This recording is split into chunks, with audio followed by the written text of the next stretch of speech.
Hi friends, welcome to my channel. First time ನನ್ನ channel ನೋಡ್ತಾರೆ subscribe ಮಾಡ್ಕೊಳ್ಳಿ friends. ಇದೊಂದು ಬೋಟ್ ನೆಕ್ ಡಿಸೈನು, ಈಗ ಟ್ರೆಂಡಿಂಗಲ್ಲಿರುವಂಥ ಡಿಸೈನು ಅಂತಲೇ ಹೇಳ್ಬೋದು. ಇದು ಬಂದ್ಬಿಟ್ಟು ಕರು ಡಿಸೈನು ಮತ್ತು ಪ್ಯಾಚ್ ವರ್ಕ್ ಡಿಸೈನು ಎರಡೂ ಆಗುತ್ತೆ. ಫಸ್ಟಿಗೆ ನಾನು ಕೆಳಗಡೆ ಆಲ್ರೆಡಿ ಪೇಪರ್ ಕಟಿಂಗ್ ಮಾಡಿ ಈ ರೀತಿ ಕಟಿಂಗ್ ಮಾಡ್ಕೊಂಡಿರೋದು.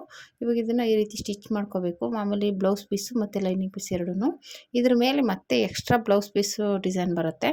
ಇಲ್ಲ ನೀವು ಮೇನ್ ಪೀಸ್ ಬೇಡ ಅಂದರೆ ಅದು ಡೈರೆಕ್ಟಾಗಿ ಅದನ್ನು ಸ್ಟಿಚ್ ಮಾಡ್ಬೋದು. ಅದನ್ನು ಹಿಂಸೆ ಆಗುತ್ತೆ ಅಂದ್ಬಿಟ್ಟು ನಾನು ಈ ಡೈರೆಕ್ಟಾಗಿ ಸ್ಟಿಚ್ ಮಾಡಿ ಅದ್ರ ಮೇಲೆ ಡಿಸೈನ್ ಮಾಡೋಣ ಅಂದ್ಬಿಟ್ಟು ಮಾಡ್ತಾಯಿರೋದು. ಈ ರೀತಿ ಫಸ್ಟ್ಗೆ ಸ್ಟಿಚ್ ಮಾಡಿಕೊಂಡು ಕೆಳಗಡೆ ಪೀಸ್ನ ರೆಡಿ ಮಾಡ್ಕೋಬೇಕು. ಆಮೇಲೆ ಕ್ಯಾಲಫ್ ಡಿಸೈನ್ನ ಮೇಲ್ಗಡೆ ಮಾಡ್ಕೋಬೇಕಾಗುತ್ತೆ, ಅಂದರೆ ಕಟ್ ವರ್ಕ್ ಡಿಸೈನ್ನ. ಇವಾಗ ಇದು ಎಕ್ಸ್ಟ್ರಾ ಪೀಸ್ ತೊಗೊಂಡಿದ್ದೀನಿ, ಸೀರೆ ಮ್ಯಾಚಿಂಗಾಗಿ ಎಕ್ಸ್ಟ್ರಾ ಪೀಸ್ ತೊಗೊಂಡಿರುವಂಥದ್ದು ಒಂದು ಅರ್ಧ ಮೀಟ್ರ್ ತೊಗೊಂಡಿದ್ದೀನಿ. ಇವಾಗ ಇದನ್ನು ಈ ರೀತಿ ಸೈಡಲ್ಲಿ ಸ್ಟಿಚ್ ಮಾಡಿಕೊಂಡು ನೀಟಾಗಿ ಈ ರೀತಿ ಫ್ರಿಲ್ಗಳನ್ನ ಕೊಟ್ಕೊಂಡು ಸ್ಟಿಚ್ ಮಾಡ್ಕೋಬೇಕು. ಬೇಕು ಅಂದರೆ ಅಲ್ಲೆಲ್ಲೊಂದು ಪಿನ್ ಹಾಕ್ಕೊಂಡು ಈ ರೀತಿ ಅಂದರೆ ಸ್ಟಿಚಿಂಗ್ ಕಾಣದೇ ಇದ್ದಂಗೆ ಸ್ಟಿಚ್ ಮಾಡಬೇಕಿದು. ಈ ರೀತಿ ಸ್ಟಿಚಿಂಗ್ ಮಾಡಿಕೊಂಡ್ರೆ ನೀಟಾಗಿ ಡಿಸೈನ್ ರೆಡಿ ಆಗುತ್ತೆ. ಇದಕ್ಕೆ ಬೇಕಾದರೆ ನೀವು ಅದು ಸ್ಟಿಚ್ ಮಾಡಿರ್ತೀವಲ್ಲ, ಅಲ್ಲಿ ಮಣಿಗಳನ್ನೆಲ್ಲ ಸ್ಟಿಚ್ ಮಾಡಿದ್ರೆ ಇನ್ನೂ ಗ್ರ್ಯಾಂಡಾಗಿ ಕಾಣಿಸುತ್ತೆ. ಇದಕ್ಕೆ ಮಣಿನೇ ಸ್ಟಿಚ್ ಮಾಡಿಲ್ಲ, ಮಾಮೂಲಿ ಫ್ರಿಲ್ ಥರ ಸ್ಟೆಪ್ ಬೈ ಸ್ಟೆಪ್ಪಾಗಿ ಸ್ಟಿಚ್ ಮಾಡ್ತಾಯಿದ್ದೀನಿ. ಆದರೆ ಸ್ಟಿಚ್ಚಿಂಗು ಒಳಗಡೆ ಹೋಗಬೇಕು, ಮೇಲೆ ಏನು ಸ್ಟಿಚಿಂಗ್ ಕಾಣಿಸ್ಬಾರ್ದು, ಆ ರೀತಿ ಡಿಸೈನ್ ಮಾಡಬೇಕಿದು. ಈ ರೀತಿ ಸ್ಟಿಚಿಂಗ್ ಆದಮೇಲೆ ಬೇಕಾದ್ರೆ ಇದನ್ನ ನೀಟಾಗಿ ಐರನ್ ಮಾಡಿಬಿಟ್ರೆ ಸೂಪರಾಗಿ ಕಾಣಿಸುತ್ತೆ ಡಿಸೈನ್ ಇದು. ಈಗ ಇದನ್ನು ಈ ರೀತಿ ರೆಡಿ ಮಾಡ್ಕೊಂಡಾದಮೇಲೆ ನಾವು ಆಲ್ರೆಡಿ ಇವಾಗ ಫಸ್ಟ್ ಸ್ಟಿಚಿಂಗ್ ಮಾಡಿ ತೋರಿಸಿದ್ನಲ್ಲ ಕೆಳಗಡೆ ಪೀಸು, ಅದನ್ನು ಇಟ್ಟು ಸ್ಟಿಚ್ ಮಾಡ್ಕೊಳ್ಳೋದು ಅಷ್ಟೇ. ಇದು ನೋಡಿ, ಈ ರೀತಿ ಸ್ಟಿಚಿಂಗ್ ಆದಮೇಲೆ ಇವಾಗ ಆ ಪೀಸನ್ನು ಇದ್ರ ಮೇಲೆ ಇಟ್ಟು ಅದರ ಅಳತೆಗೆ ಇದನ್ನು ರೆಡಿ ಮಾಡ್ಕೋಬೇಕು. ನೋಡಿ ಈ ರೀತಿ ರೆಡಿ ಇದೆಯಲ್ಲ, ಇವಾಗ ಈ ರೀತಿ ನೀಟಾಗಿ ಇಟ್ಕೊಂಡ್ಬಿಟ್ಟು ಅದು ಕರೆಕ್ಟಾಗಿ ಮ್ಯಾಚ್ ಮಾಡಿ ಅದರ ಅಳತೆ ಕರೆಕ್ಟಾಗಿ ಸ್ಟಿಚ್ ಮಾಡ್ಕೋಬೇಕು. ಎಕ್ಸ್ಟ್ರಾ ಏನೇನು ಬರುತ್ತೆ ಬಟ್ಟೆ ಅದನ್ನೆಲ್ಲ ಕಟ್ ಮಾಡಿ ತೆಗೆದುಬಿಟ್ರೆ ರೆಡಿ ಆಗುತ್ತೆ ಡಿಸೈನು, ಕೆಳಗಡೆ ಡಿಸೈನು. ಇದು ಎಕ್ಸ್ಟ್ರಾ ಪೀಸು ಸೀರೆ ಕಲರ್ ತೊಗೊಂಡಿರುವಂಥದ್ದು, ಓಕೆನಾ. ಇವಾಗ ಇದು ಕೆಳಗಡೆ ಮಾಮೂಲಿ ಫೋಲ್ಡ್ ಮಾಡಿ ಸ್ಟಿಚ್ ಮಾಡ್ಕೋಬೇಕು. ಮತ್ತು ಮೇಲ್ಗಡೆ ಬಂದುಬಿಟ್ಟು ಸುಮ್ಮನೆ ಸ್ಟಿಚ್ ಮಾಡ್ಕೊಳ್ಳೋದು ಅಷ್ಟೇ, ಇನ್ನೇನಿಲ್ಲ. ಮೇಲ್ಗಡೆ ಅಂತೂ ಏನಿಲ್ಲ, ಕೆಳಗಡೆ ಮಾತ್ರ ಎಮ್ಮಿಂಗ್ ಮಾಡ್ಕೋಬೇಕು. ಯಾಕೆಂದರೆ ಮೇಲ್ಗಡೆ ಸ್ಟಿಚಿಂಗ್ ಕಾಣಿಸುತ್ತೆ, ಡಿಸೈನ್ ಬೇರೆ ಮಾಡಿರ್ತೀವಲ್ಲ, ಅದಕ್ಕೋಸ್ಕರ ಎಮ್ಮಿಂಗ್ ಮಾಡಿಕೊಂಡ್ರೆ ಚೆನ್ನಾಗಿರುತ್ತೆ, ಓಕೆನಾ. ಈ ರೀತಿ ಸ್ಟಿಚ್ ಮಾಡಿಕೊಂಡ್ರೆ ಬ್ಯಾಕ್ ಡಿಸೈನು ರೆಡಿ ಆಗುತ್ತೆ. ನೀಟಾಗಿ ಈ ರೀತಿ ಸ್ಟಿಚ್ ಮಾಡ್ಕೋಬೇಕು. ಈ ರೀತಿ ಆದಮೇಲೆ ಮತ್ತೆ ನಾನು ಹೇಳ್ದಂಗೆ ಕೆಳಗಡೆನ ನೀಟಾಗಿ ಫೋಲ್ಡ್ ಮಾಡ್ಕೋಬೇಕು. ಇನ್ನು ಹೇಳ್ದಂಗೆ ಎಮ್ಮಿಂಗ್ ಮಾಡ್ಕೊಳ್ಳೋ ಥರ ಫೋಲ್ಡ್ ಮಾಡಿ ಸ್ಟಿಚ್ ಮಾಡ್ಕೋಬೇಕು, ಓಕೆನಾ. ನೀಟಾಗಿ ಕಟ್ ಮಾಡಿಕೊಂಡು ಈಗ ತುದಿಲಿ ಒಂದು ಸ್ಟಿಚ್ ಹಾಕಿ ಮತ್ತು ಅದನ್ನ ಫೋಲ್ಡ್ ಮಾಡಿ ಸೈಡ್ಗೆ ಇಟ್ಕೊಂಡ್ಬಿಡೋಣ. ಮತ್ತು ಇದು ಮೇಲ್ಗಡೆ ಬಂದು ಹೇಳಿದ್ನಲ್ಲ ಕಟ್ ವರ್ಕ್ ಡಿಸೈನು, ಕ್ಯಾಲಫ್ ಡಿಸೈನ್. ಆಲ್ರೆಡಿ ನಾನು ಕ್ಯಾನ್ವಾಸ್ ಸ್ಟಿಚ್ ಐರನ್ ಮಾಡ್ಕೊಂಡಿದ್ದೀನಿ. ಇವಾಗ ಅದ್ರ ಮೇಲೆ ನಾನು ಮಾರ್ಕ್ ಮಾಡಿದ್ದೀನಲ್ಲ ಅದನ್ನು ಸ್ಟಿಚ್ ಮಾಡ್ಕೋಬೇಕು. ಯಾಕೆಂದರೆ ನಾವು ಬ್ಲೌಸ್ ಪೀಸ್ ಮೇಲೆ ಇಟ್ಟು ಸ್ಟಿಚ್ ಮಾಡಬೇಕಾದ್ರೆ ಅದು ನಮಗೆ ಕರೆಕ್ಟಾಗಿ ಮಾರ್ಕ್ ಗೊತ್ತಾಗಬೇಕು ಅನ್ನೋದಕ್ಕೋಸ್ಕರ ಈ ರೀತಿ ಸ್ಟಿಚ್ ಮಾಡ್ಕೋಬೋದು. ಇಲ್ಲ ನೀವು ಡೈರೆಕ್ಟಾಗಿ ಬ್ಲೌಸ್ ಪೀಸ್ ಮೇಲೆ ಇಟ್ಟು ಸ್ಟಿಚ್ ಮಾಡ್ಕೋಬೋದು. ಯಾಕೆಂದರೆ ಮೇಲೆ ಕ್ಯಾನ್ವಾಸ್ ಬರುತ್ತೆ, ಆವಾಗ ನಮಗೆ ಡಿಸೈನ್ ಕಾಣಿಸಲ್ಲ. ನೀವು ಅವಾಗ ಬೇಕಾದರೆ ಇದನ್ನು ಮೇಲೆ ಮಾರ್ಕಿಂಗ್ ಪೀಸಲ್ಲೂ ಮಾರ್ಕ್ ಮಾಡ್ಕೋಬೇಕಾಗುತ್ತೆ.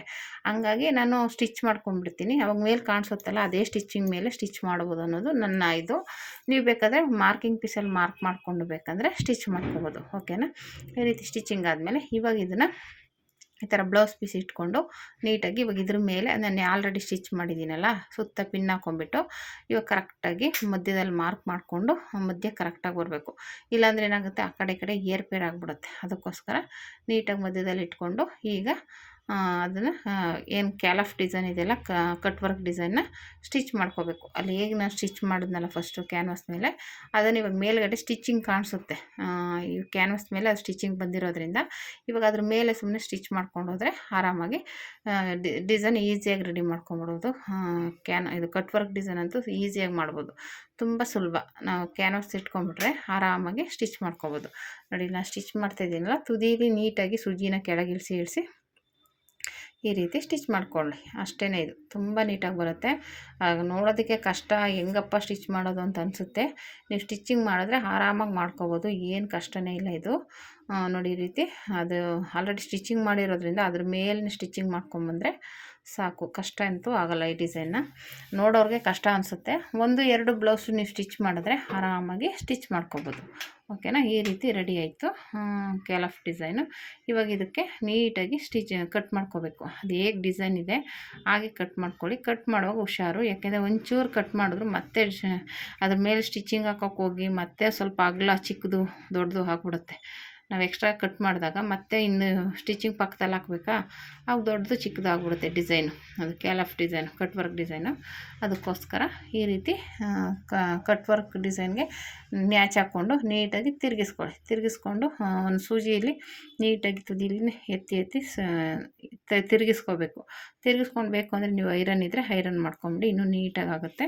ನಾನೇನು ಐರನ್ ಮಾಡಿಲ್ಲ, ಮಾಡಿದ್ರೆ ಚೆನ್ನಾಗಿ ನೀಟಾಗಿ ಕೂತ್ಕೊಳ್ಳುತ್ತೆ. ಓಕೆನಾ. ಅವಾಗ ಕ್ಯಾನ್ವಾಸ್ ಹಾಕಿರ್ತೀವಲ್ಲ, ಇನ್ನೂ ಮೆಲ್ಟಾಗಿ ನೀಟಾಗಿ ಕೂರುತ್ತೆ. ನೋಡಿ ಈ ಥರ ಕೈಯಲ್ಲಿ ಇದು ಮಾಡಿಕೊಂಡು ಅದೆಲ್ಲಿ ಬರೋಲ್ಲ ಅಲ್ಲಿ ಸೂಜಿಲಿ ಸ್ವಲ್ಪ ಮೇಲಕ್ಕೆ ಹಿಂಗೆ ತೆಗೀರಿ, ಅವಾಗ ನೀಟಾಗಿ ಬಂದುಬಿಡುತ್ತೆ. ಓಕೆನಾ. ಬ್ಯಾಕ್ ಏನು ನಾನು ಓಪನ್ ಇಟ್ಟಿಲ್ಲ, ಆ ಡಿಸೈನ್ ಇರೋದ್ರಿಂದ ಹಾಗೇ ಕ್ಲೋಸ್ ಮಾಡಿದ್ದೀನಿ, ಮುಂದೆ ಓಪನ್ ಬರುತ್ತೆ. ಓಕೆನಾ.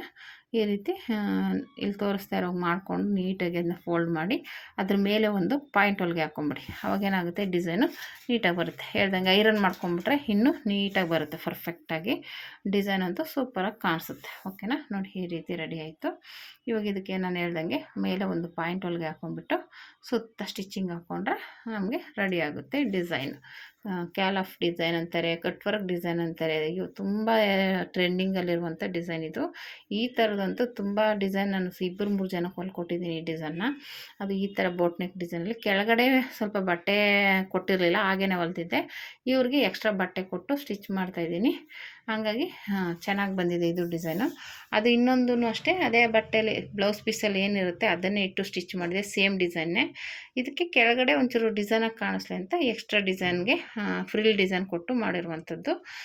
ಈ ರೀತಿ ಒಂದು ಪಾಯಿಂಟ್ ಹೊಲಿಗೆ ಹಾಕ್ಕೊಂಬಿಟ್ರೆ ಡಿಸೈನು ಸೂಪರಾಗಿ ಬರುತ್ತೆ. ಈ ರೀತಿ ಸ್ಟಿಚಿಂಗ್ ಮಾಡಿಕೊಂಡು ಮತ್ತೆ ನೀವು ಸುತ್ತ ಸ್ಟಿಚ್ ಹಾಕ್ಕೋಬೇಕಾಗುತ್ತೆ. ಬ್ಲೌಸ್ ಪೀಸ್ ಸುತ್ತ ಸ್ಟಿಚಿಂಗ್ ಹಾಕ್ಕೊಂಡು ಎಕ್ಸ್ಟ್ರಾ ಪೀಸ್ ಏನು ಬರುತ್ತೆ ಅದನ್ನು ತೆಗೆದು ಬಿಡಬೇಕು, ಕಟ್ ಮಾಡಿ ತೆಗೆದು ಬಿಡಬೇಕು. ಆಮೇಲೆ ಮತ್ತೆ ನಾವು ಕೆಳಗಡೆ ಪೀಸ್ ರೆಡಿ ಮಾಡ್ಕೊಂಡಿದ್ದೀವಲ್ಲ, ಆ ಪೀಸ್ನ ಈ ಪೀಸ್ನ ಆ ಪೀಸ್ ಮೇಲೆ ಇಟ್ಟು ಸ್ಟಿಚ್ ಮಾಡ್ಕೋಬೇಕು. ನೋಡಿ ಈ ರೀತಿ ಫಸ್ಟು ಸುತ್ತ ಸ್ಟಿಚ್ ಮಾಡ್ಕೋಬೇಕು. ಆಮೇಲೆ ಮತ್ತೆ ಮೇಲ್ಗಡೆ ಬೋಟ್ ನೆಕ್ ಡಿಸೈನ್ ಬರುತ್ತೆ. ಈ ರೀತಿ ಸ್ಟಿಚಿಂಗ್ ಮಾಡ್ಕೊಬೇಕು ಫಸ್ಟ್ಗೆ. ಆಮೇಲೆ ಸುತ್ತ ಸ್ಟಿಚಿಂಗ್ ಹಾಕ್ಕೊಂಡಾದ್ಮೇಲೆ ಕಟ್ ಮಾಡ್ಕೋಬೇಕು. ಎಕ್ಸ್ಟ್ರಾ ಬಟ್ಟೆ ಏನು ಬರುತ್ತೆ ಅದನ್ನು ನೀಟಾಗಿ ಕಟ್ ಮಾಡಿ ತೆಗೆದುಬಿಡಬೇಕು. ಮತ್ತು ಬೋಟ್ ನೆಕ್ ಡಿಸೈನ್ನ ನಾವು ಇದು ಸ್ಟಿಚಿಂಗ್ ಆದಮೇಲೆ ಮತ್ತೆ ಅಲ್ಲಿಗೊಂದು ಪೈಪಿಂಗ್ ಎಮ್ಮಿಂಗ್ ಬಟ್ಟೆ ಕೊಟ್ಟರೆ ಕಟ್ ಮಾಡಿಕೊಂಡು ಆಗುತ್ತೆ ಡಿಸೈನ್. ಓಕೆನಾ. ಈ ರೀತಿ ರೆಡಿ ಆಯಿತು ಕ್ಯಾಲಫ್ ಬೋಟ್ ನೆಕ್. ಅದು ಈಗ ಟ್ರೆಂಡಿಂಗಲ್ಲಿರುವಂಥ ಡಿಸೈನ್ ಇದು. ತುಂಬ ಜನ ಇದೇ ಡಿಸೈನ್ನ ಇಷ್ಟಪಡ್ತಾರೆ. ನನಗೆ ಸುಮಾರು ಜನ ಫೋನಲ್ಲಿ ಕಳಿಸ್ತಾನೆ ಇರ್ತಾರೆ, ಈ ಡಿಸೈನ್ನ ರೆಡಿ ಮಾಡಿಕೊಡಿ, ಈ ಡಿಸೈನ್ ರೆಡಿ ಮಾಡಿಕೊಡಿ ಅಂತ. ಆ ಡಿಸೈನ್ ಇದು ನೋಡಿ. ಈ ರೀತಿ ಮೇಲ್ಗಡೆಗೆ ಇದು ಕೊಡಬೇಕಲ್ಲ, ಎಮ್ಮಿಂಗ್ ಪಟ್ಟಿಗೆ ಏನಾದರೂ ಕೊಡಬೇಕು. ಅದು ನಾವು ಆಲ್ರೆಡಿ ಫ್ರಿಲ್ ಕೊಟ್ಟಿದ್ದೀವಲ್ಲ, ಆ ಡಿಸೈನ್ ಹಾಗೇ ಬಿಟ್ಟರೆ ಆಗಲ್ವಲ್ಲ, ಅಲ್ಲಿಗೇನಾದರೂ ಕವರ್ ಮಾಡಬೇಕು. ಹಂಗಾಗಿ ನಾನು ಎಕ್ಸ್ಟ್ರಾ ಪೀಸ್ ತೊಗೋತಾ ಇದ್ದೀನಿ. ಅಂದರೆ ಅಲ್ಲಿಗೆ ಆಪೋಸಿಟ್ ಕಲರ್ ಕೊಡೋದ್ರಿಂದ ಚೆನ್ನಾಗಿ ಕಾಣಿಸುತ್ತೆ ಅಂದ್ಬಿಟ್ಟು ಈ ಥರ ಎಮ್ಮಿಂಗ್ ಥರ ಎಮ್ಮಿಂಗು ಪೈಪಿಂಗು ಸ್ಟಿಚ್ ಮಾಡ್ತೀವಲ್ಲ, ಆ ಥರ ಪಟ್ಟಿನ ಕಟ್ ಮಾಡಿ ಸ್ಟಿಚ್ ಮಾಡಿಕೊಂಡು ಇವಾಗ ಅದಕ್ಕೆ ಅಂದರೆ ಎಮ್ಮಿಂಗು ಏನು ಮಾಡಲ್ಲ, ಸುಮ್ಮನೆ ಹಂಗೆ ಫೋಲ್ಡ್ ಮಾಡಿ ಸ್ಟಿಚ್ ಮಾಡಿಬಿಡೋದು ಅದರ ಪಟ್ಟಿ ಥರ. ಅದು ನೀಟಾಗಿ ಒಂಥರ ಪೈಪಿಂಗ್ ಥರ ಚೆನ್ನಾಗಿ ಕಾಣಿಸುತ್ತೆ. ಆದರೆ ಇದಕ್ಕೆ ಆಪೋಸಿಟ್ ಕಲರ್ ಕೊಡ್ತಾ ಇರೋದ್ರಿಂದ ನೀಟಾಗಿ ಕಾಣಿಸುತ್ತೆ. ಓಕೆನಾ. ಈ ರೀತಿ ಸ್ಟಿಚ್ ಮಾಡ್ಕೋಬೇಕು. ಮಾಮೂಲಿ ನಾವು ಎಮ್ಮಿಂಗು ಪೈಪಿಂಗು ಮಾಡ್ತೀವಲ್ಲ ಅದೇ ರೀತಿಯೇ, ಇದೇನು ಚೇಂಜಸ್ ಏನಿರಲ್ಲ. ಈ ಥರ ಸ್ಟಿಚ್ ಮಾಡ್ಕೊಂಡಾದ್ಮೇಲೆ ನ್ಯಾಚ್ ಹಾಕ್ಕೊಂಬಿಟ್ಟು ಅದನ್ನು ಇದರಲ್ಲಿ ಏನಪ್ಪ ವಿಶೇಷ ಅಂದರೆ ಸ್ಟಿಚ್ಚಿಂಗು ನೀಟಾಗಿ ಮೇಲೆ ಕಾಣಿಸ್ಬೇಕು. ಅಂದರೆ ಅದು ಫೋಲ್ಡ್ ಆಗಬಾರ್ದು, ಆ ರೀತಿ ಸ್ಟಿಚ್ ಮಾಡಬೇಕು. ಯಾಕೆಂದರೆ ಅದು ಕಲರ್ ಕಾಂಬಿನೇಷನ್ ಕಾಣಿಸ್ಬೇಕು. ಆ ಥರ ಈ ರೀತಿ ಫೋಲ್ಡ್ ಮಾಡ್ಕೊಂಡು ಸ್ಟಿಚ್ ಮಾಡಿಕೊಂಡ್ರೆ ರೆಡಿ ಆಯಿತು. ಇವಾಗ ಮೇಲ್ಗಡೆ ನೀಟಾಗಿ ಪೈಪಿಂಗ್ ಥರ ಚೆನ್ನಾಗಿ ಕಾಣಿಸುತ್ತೆ. ಅಂದರೆ ಪೈಪಿಂಗ್ ಅಲ್ಲ, ಒಂಥರ ಪಟ್ಟಿ ಕೊಟ್ಟಿರೋ ಥರ, ನಾವು ಸಣ್ಣದಾಗಿ ಪಟ್ಟಿ ಕೊಟ್ಟಿದ್ದೀವೇನೋ ಅನ್ನೋ ಥರ ಡಿಸೈನ್ ಕಾಣಿಸುತ್ತೆ. ಓಕೆನಾ. ಈ ರೀತಿ ಫೋಲ್ಡ್ ಮಾಡಿ ಸ್ಟಿಚ್ ಮಾಡ್ಕೊಂಬಿಟ್ರೆ ನೀಟಾಗಿ ಡಿಸೈನ್ ಆಗುತ್ತೆ. ಇವಾಗ ಇದನ್ನು ಸ್ಟಿಚಿಂಗ್ ಮಾಡ್ಕೊಂಡಾದ್ಮೇಲೆ ನಾವು already cut work design ready ಮಾಡಿದ್ದೀವಲ್ಲ, ಆ ಪೀಸ್ನ ಇದ್ರ ಮೇಲೆ ಇಟ್ಟು ಸ್ಟಿಚ್ ಮಾಡ್ಕೋಬೇಕು. ಸ್ಟಿಚ್ ಮಾಡ್ಕೋಬೇಕಾದ್ರೆ ಮೊದಲು ಇದನ್ನು ನೀಟಾಗಿ ಮಧ್ಯದಲ್ಲಿ ಫೋಲ್ಡ್ ಮಾಡಿ ಮಾರ್ಕ್ ಮಾಡ್ಕೋಬೇಕು. ಇದಕ್ಕೆ ನೀಟಾಗಿ ಮಾರ್ಕ್ ಮಾಡ್ಕೊಂಡಾದ್ಮೇಲೆ ಅದನ್ನು ಇಟ್ಬಿಟ್ಟು ಸ್ಟಿಚ್ ಮಾಡಬೇಕು. ನೀಟಾಗಿ ಫಿನಿಶಿಂಗಾಗಿ ಬರುತ್ತೆ ಡಿಸೈನ್. ನೋಡಿ ಈ ರೀತಿ ಮಾರ್ಕ್ ಮಾಡಿಕೊಂಡ್ರೆ ನಮ್ಗೆ ಕರೆಕ್ಟಾಗಿರುತ್ತೆ. ಆ ಕಡೆ ಈ ಕಡೆ ಇಷ್ಟಕ್ಕೆ ಬರಬೇಕು ಅನ್ನೋದು ಒಂದು ಲೆಕ್ಕಾಚಾರ ಗೊತ್ತಾಗುತ್ತೆ. ಎಕ್ಸ್ಟ್ರಾ ಬಟ್ಟೆ ಏನಾದಿದ್ದರೆ ತೆಗೆದುಬಿಡ್ಬೋದು ಕಟ್ ಮಾಡಿ. ನೀಟಾಗಿ ಮಾರ್ಕ್ ಮಾಡ್ಕೊಂಬಿಟ್ರೆ ನಮ್ಗೆ ಕರೆಕ್ಟಾಗಿ ಬರುತ್ತೆ ಮೆಜರ್ಮೆಂಟ್. ಓಕೆನಾ. ಇವಾಗ ಈ ರೀತಿ ರೆಡಿ ಆಯಿತು. ಇವಾಗ ನಾನು ಹೇಳ್ದಾಗೆ ಈ ಥರ ಇಟ್ಕೊಂಡು ಕರೆಕ್ಟಾಗಿ ಮಾರ್ಕ್ ಮೇಲೆ ಸ್ಟಿಚ್ ಮಾಡ್ಕೊಳ್ಳಿ. ನೋಡಿ ಈ ರೀತಿ ಬರುತ್ತೆ ಡಿಸೈನ್. ತುಂಬ ಬ್ಯೂಟಿಫುಲ್ಲಾಗಿ ಕಾಣಿಸುತ್ತೆ. ಡಿಸೈನ್ ಅಂತೂ ಸೂಪರಾಗಿ ಬಂದಿದೆ. ಈ ರೀತಿ ಆಪೋಸಿಟ್ ಕಲರ್ ಕೊಟ್ಟರೆ ನೋಡಿ ಈ ಥರ ಕಾಣಿಸುತ್ತೆ. ಇದಕ್ಕೆ ಬೇಕಾದ್ರೆ ಕ್ಯಾಲಫ್ಗೆ ಪೈಪಿಂಗು ಕೊಡ್ತಾರೆ. ನಾನೇನು ಪೈಪಿಂಗ್ ಕೊಟ್ಟಿಲ್ಲ, ಸುಮ್ಮನೆ ಪೈಪಿಂಗ್ ಏನು ಬೇಡ ಅನ್ನಿಸ್ತು. ಹಾಗಾಗಿ ಮಾಮೂಲಿ ಕಟ್ ವರ್ಕ್ ಡಿಸೈನ್ ಅಷ್ಟೇ ಮಾಡಿರೋದು. ಈ ರೀತಿ ಸ್ಟಿಚಿಂಗ್ ಆದಮೇಲೆ ಮಾಮೂಲಿ ಮೇಲ್ಗಡೆ ಬೋಟ್ ನೆಕ್ ಬರುತ್ತಲ್ಲ, ಅಲ್ಲಿಗೂ ಎಮ್ಮಿಂಗ್ ಪಟ್ಟಿ ಥರ ಪಟ್ಟಿ ಕೊಟ್ಟು ಸ್ಟಿಚ್ ಮಾಡ್ಕೋಬೇಕು. ಫಸ್ಟ್ಗೆ ಈ ಥರ ಇದು ಸ್ಟಿಚಿಂಗ್ ಆದಮೇಲೆ ಆಮೇಲೆ ಮೇಲ್ಗಡೆ ಎಮ್ಮಿಂಗ್ ಪಟ್ಟಿನೂ ಸ್ಟಿಚ್ ಮಾಡಿಕೊಂಡ್ರೆ ನಮಗೆ ಡಿಸೈನು ರೆಡಿ ಆಗುತ್ತೆ. ಓಕೆನಾ, ಈ ರೀತಿ ಬರುತ್ತೆ ನೋಡಿ ಬೋಟ್ ನೆಕ್ ಡಿಸೈನ್. ತುಂಬ ಬ್ಯೂಟಿಫುಲ್ಲಾಗಿರುತ್ತೆ. ಅದು ಅಲ್ಲದೆ ಈಗ ಟ್ರೆಂಡಿಂಗಲ್ಲಿರುವಂಥ ಡಿಸೈನ್ ಇದು. ಒಂದ್ಸಲ ಟ್ರೈ ಮಾಡಿ ಹೇಗೆ ಬಂತು ಅಂತ ಕಮೆಂಟ್ ಮಾಡಿ. ಇವಾಗ ಜಾಸ್ತಿ ಕ್ಯಾಲಫ್ ಡಿಸೈನು ಅಥವಾ ಈ ಥರ ಬೋಟ್ ನೆಕ್ ಡಿಸೈನ್ಸ್ಗಳೇ ತುಂಬ ಡಿಸೈನ್ಸು ಟ್ರೆಂಡಿಂಗಲ್ಲಿ ನಡೀತಾ ಇದೆ ಜಾಸ್ತಿ. ಎಂಥವ್ರಾದ್ರೂ ಈ ಥರ ಕ್ಯಾಲಫ್ ಡಿಸೈನು, ಬೋಟ್ ನೆಕ್ ಡಿಸೈನು ಇದೇ ಬೇಕು ಅಂತಲೇ ಫೋಟೋಗಳು ಕಳಿಸ್ತಾ ಇರ್ತಾರೆ ನೋಡಿ. ಈ ರೀತಿ ಆಯಿತು, ನೀಟಾಗಿ ಬಂತು ನೋಡಿ. ಇಲ್ಲಿ ಡಬ್ಬಲ್ ಸ್ಟಿಚ್ ಹಾಕ್ಕೊಂಡ್ರೆ ನಮಗೆ ಡಿಸೈನು ಬ್ಯೂಟಿಫುಲ್ಲಾಗಿ ಕಾಣಿಸುತ್ತೆ. ಓಕೆನಾ, ಇವಾಗ ಈ ರೀತಿ ಆದಮೇಲೆ ನಾನು ಹೇಳ್ದಂಗೆ ಮೇಲೆ ಎಮ್ಮಿಂಗು ಇಲ್ಲ ಪೈಪಿಂಗ್ ಪಟ್ಟಿ ಕೊಟ್ಟರೆ ಅದು ಸಾಕು. ಮೇಲ್ಗಡೆ ಇದಕ್ಕೆ ಬೇಕಾದ್ರೆ ಡಬ್ಬಲ್ ಸ್ಟಿಚ್ ಹಾಕ್ಕೊಂಬಿಟ್ಟು ಮತ್ತು ಮೇಲ್ಗಡೆ ಬಂದುಬಿಟ್ಟು ಅದು ಎಕ್ಸ್ಟ್ರಾ ಬಟ್ಟೆ ಕಟ್ ಮಾಡಿ ಅಲ್ಲಿ ನಮಗೆ ಎಮ್ಮಿಂಗ್ ಪಟ್ಟಿ ಇಲ್ಲ ಪೈಪಿಂಗ್ ಪಟ್ಟಿ ಕೊಡಬೇಕು. ಅಲ್ಲೂ ಅಷ್ಟೇ, ನಿಮಗೆ ಮೇಲೆ ಬೇಕು ಅಂದರೆ ಮೇಲೆ ಕೊಡ್ಬೋದು, ಇಲ್ಲ ಒಳಗಡೆ ಫೋಲ್ಡ್ ಮಾಡ್ತೀನಿ ಅಂದರೆ ಎಮ್ಮಿಂಗ್ ಥರ ಒಳಗಡೆ ಫೋಲ್ಡ್ ಮಾಡ್ಕೋಬೋದು, ಚೆನ್ನಾಗಿರುತ್ತೆ. ಓಕೆನಾ, ಈ ರೀತಿ ಡಿಸೈನ್ ರೆಡಿ ಆಗುತ್ತೆ. ಟ್ರೈ ಮಾಡಿ ಯಾವ ರೀತಿ ಬಂತು ಡಿಸೈನು ಅಂತ ಒಂದು ಕಮೆಂಟ್ ಮಾಡಿ ಫ್ರೆಂಡ್ಸ್. ಇನ್ನು ಯಾವುದಾದ್ರೂ ಡಿಸೈನ್ಸ್ ನಿಮಗೆ ಬೇಕು ಅಂದರೆ ಕಮೆಂಟ್ ಹಾಕಿದ್ರೆ ನಾನು ಆ ಡಿಸೈನ್ಸ್ನ ಸ್ಟಿಚಿಂಗ್ ತೋರ್ಸೋಕ್ಕೆ ಟ್ರೈ ಮಾಡ್ತೀನಿ. ಓಕೆನಾ, ನಿಮ್ಗೆ ಯಾವುದಾದ್ರೂ ಲಂಗ ಬ್ಲೌಸ್, ಗೌನು ಇಲ್ಲ ಯಾವ ಡಿಸೈನ್ಸ್ ಬೇಕು ಅಂದ್ರೂ ಸ್ಟಿಚ್ ಮಾಡಿ ತೋರಿಸ್ತೀನಿ. ಓಕೆನಾ, ನಿಮ್ಗೆ ಯಾವುದು ಕಷ್ಟ ಆಗ್ತಾಯಿದೆ, ಈ ಡಿಸೈನ್ ಬರ್ತಾಯಿಲ್ಲ ಆ ಥರದ್ದು ತೋರಿಸಿ ಅಂತ ಹೇಳಿದ್ರೆ ನಾನು ಆ ಥರ ಡಿಸೈನ್ನ ತೋರ್ಸೋಕ್ಕೆ ಟ್ರೈ ಮಾಡ್ತೀನಿ. ಓಕೆನಾ, ಮತ್ತು ಕೆಳಗಡೆ ಈ ರೀತಿ ಫೋಲ್ಡ್ ಮಾಡಿಕೊಂಡು ಸ್ಟಿಚ್ ಮಾಡ್ಕೊಂಬಿಡ್ಬೇಕು. ಆಮೇಲೆ ಮತ್ತೆ ಅಲ್ಲಿ ಎಮ್ಮಿಂಗ್ ಆದರೂ ಮಾಡ್ಕೊಬೋದು. ಸ್ಟಿಚಿಂಗ್ ಅಂದರೆ ಕೆಳಗಡೆ ಏನು ಕಲರ್ ಇರುತ್ತೆ ಅದೇ ಹಾಕಬೇಕಾಗುತ್ತೆ, ಇಲ್ಲ ಎಮ್ಮಿಂಗ್ ಮಾಡ್ಕೊಂಬಿಡ್ಬೇಕಾಗುತ್ತೆ. ಎಮ್ಮಿಂಗ್ ಮಾಡ್ಕೊಂಡ್ರೂ ನಡೆಯುತ್ತೆ, ತೊಂದರೆ ಏನಿಲ್ಲ. ಈ ರೀತಿ ಫೋಲ್ಡ್ ಮಾಡಿಕೊಂಡು ಆಮೇಲೆ ಡಾಟ್ ಹಿಡಿಬೇಕಲ್ವ, ಅಲ್ಲಿ ಆಲ್ರೆಡಿ ಫ್ರಿಲ್ ಇಟ್ಟಿದ್ದೀವಲ್ಲ ನೋಡಿಕೊಂಡು ಕರೆಕ್ಟಾಗಿ ಫೋಲ್ಡ್ ಮಾಡಿ ಡಾಟ್ ಹಿಡ್ಕೊಬೇಕು. ಡಾಟ್ ಹಿಡಿದ್ಬಿಟ್ಟು ಆಮೇಲೆ ಫೋಲ್ಡ್ ಮಾಡ್ಕೋಬೇಕು. ಓಕೆನಾ, ನೋಡಿ ಈ ರೀತಿ ಫೋಲ್ಡ್ ಮಾಡಾದಮೇಲೆ ಡಾಟ್ನ ಹಿಡ್ಕೊಂಡ್ರೆ ರೆಡಿಯಾಗಿ ಹೋಗುತ್ತೆ ಡಿಸೈನ್. ಸ್ಲೀವ್ಸ್ಗೂ ಡಿಸೈನ್ ಮಾಡೋಣ ಅಂದ್ಕೊಂಡೆ, ಆದರೆ ಬಟ್ಟೆ ಏನೋ ಇತ್ತು, ಆದರೆ ಅವ್ರಿಗೆ ಡಿಸೈನ್ ಇಷ್ಟ ಆಗುತ್ತೋ ಇಲ್ವೋ ಸ್ಲೀವ್ಸಿಗೆ ಕೊಟ್ಟರೆ, ಮತ್ತು ಅವ್ರಿಗೆ ಇಷ್ಟ ಆಗಿಲ್ಲ ಅಂದರೆ ಯಾಕೆ ಅಂದ್ಬಿಟ್ಟು ನಾನು ಸ್ಲೀವ್ಸಿಗೆ ಕೊಡಲಿಲ್ಲ. ಕೊಡೋಣ ಅಂತ ಅಂದ್ಕೊಂಡಿದ್ದೆ, ಆಮೇಲೆ ಅವರು ಏನೋ ಅಂತಾರೋ ಏನೋ, ಆಮೇಲೆ ನಾನು ಕೇಳಲೂ ಇಲ್ಲ ಅವ್ರನ್ನ, ಅದಕ್ಕೆ ಬೇಡ ಅಂದ್ಬಿಟ್ಟು ಡಿಸೈನ್ ಕೊಡಲಿಲ್ಲ. ನೋಡಿ ಈ ರೀತಿ ಮೇಲ್ಗಡೆನೂ ಎಮ್ಮಿಂಗ್ ಪಟ್ಟಿನೋ ಇಲ್ಲ ಪೈಪಿಂಗ್ ಪಟ್ಟಿನೋ ಕೊಟ್ಬಿಟ್ರೆ ರೆಡಿ ಆಗುತ್ತೆ ಡಿಸೈನು. ಇಷ್ಟೇ,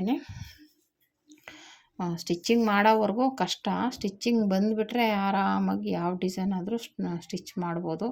ಫಸ್ಟಿಗೆ ಹಂಗೆ ಅನಿಸುತ್ತೆ, ಅಯ್ಯೋ ಈ ಡಿಸೈನಾ ಅಂತ. ನೀವು 1-2 ಬ್ಲೌಸ್ ಹೊಲಿತಿದ್ದಂಗೆ ಆಲ್ರೆಡಿ ಎಷ್ಟು ಬ್ಲೌಸ್ ಹೊಲಿತೀನಿ ಅನ್ನೋ ಧೈರ್ಯ ಬಂದುಬಿಡುತ್ತೆ. ನೀವು ಅದೇ ಸ್ಟಿಚ್ಚಿಂಗ್ ಅಂತೂ ಮಾಡ್ತಾ ಇರಬೇಕಷ್ಟೆ. ಆ ಡಿಸೈನ್ ಕಷ್ಟ, ಈ ಡಿಸೈನ್ ಕಷ್ಟ ಅಂತ ಅಂದ್ಕೋಬಾರ್ದು. ಎಲ್ಲ ಡಿಸೈನು ಟ್ರೈ ಮಾಡ್ತಾ ಇರಬೇಕು. ಯಾವ್ದು ಕಷ್ಟ ಅನಿಸುತ್ತೋ ಅದನ್ನೇ ಟ್ರೈ ಮಾಡಬೇಕು. ಓಕೆನಾ ಫ್ರೆಂಡ್ಸ್, ಈ ಥರ ಸ್ಟಿಚ್ ಮಾಡಿ ಫೋಲ್ಡ್ ಮಾಡಿಕೊಂಡ್ರೆ ಡಿಸೈನ್ ರೆಡಿ ಆಯಿತು ನೋಡಿ. ಎಷ್ಟು ಬ್ಯೂಟಿಫುಲ್ಲಾಗಿ ಬಂದಿದೆ ಡಿಸೈನ್. ಅದು ಆಪೋಸಿಟ್ ಕಲರ್ ಕೊಟ್ಟಿರೋದ್ರಿಂದ ಇನ್ನೂ ನೀಟಾಗಿ ಕಾಣಿಸ್ತಾ ಇದೆ. ಸೀರೆ ಫುಲ್ಲು ಆರೆಂಜು ಇಲ್ಲ, ಹೂವು ಬಂದಿದೆ ಡಿಸೈನ್. ಅದು ಸೀರೆಯಲ್ಲಿ ಕಟ್ ಮಾಡಿಕೊಂಡ್ರೆ ತುಂಡ ಆಗಿಬಿಡುತ್ತೆ ಪೀಸ್ ಅಂದ್ಬಿಟ್ಟು ನಾನು ಸೀರೆ ಪೀಸ್ ತೊಗೊಂಡಿಲ್ಲ, ಎಕ್ಸ್ಟ್ರಾ ಪೀಸ್ ತೊಗೊಂಡು ಮಾಡಿರುವಂಥದ್ದು. ಓಕೆನಾ friends, thank you for watching.